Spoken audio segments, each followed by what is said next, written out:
Gourdon va-t-il devenir un village à deux visages? Côté face, à Pont-du-Loup, Amandine Priolo, une jeune entrepreneuse de 40 ans.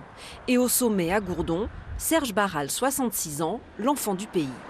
Les deux candidats ont décidé de partir en binôme pour gérer une commune écartelée entre un centre historique perché sur les hauteurs et un quartier plus résidentiel situé 500 mètres plus bas.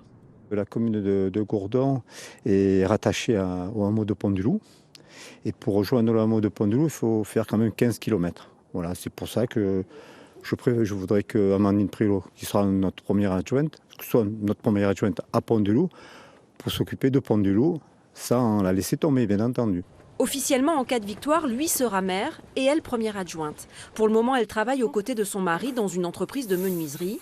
Pour la corniche, du coup, tu lui fais plus de débord ou pas? Tu l'as fait laquelle? J'ai fait une pièce d'essai, comme ça. Ouais. Mais elle est prête à abandonner son binôme à la ville pour se consacrer presque entièrement à son mandat. Oui, ça va un peu manquer, hein, mais en question d'organisation. Voilà. Je te donnerai un peu de temps quand même.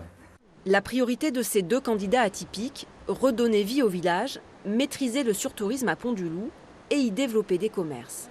On a fait une enquête pour savoir un petit peu ce que les gens attendaient. Ça colle beaucoup à notre programme. Et sur la partie de Pont-du-Loup, ce que les gens veulent, c'est réellement du commerce de proximité et un second cœur village. Pour Sébastien Girard, qui se présente face à eux, la priorité est de recréer du lien social et une unité entre Gourdon, une centaine d'habitants, et Pont-du-Loup, qui en compte plus du double. Et pour ça, selon lui, il faut un chef et un seul.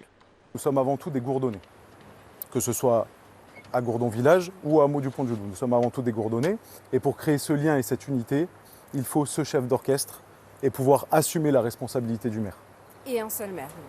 Et pour moi, un seul maire, bien sûr, avec des adjoints. Pas de binôme sur sa liste, mais l'envie de réunir. S'il est élu, il a déjà annoncé qu'il proposerait plusieurs délégations à son opposition.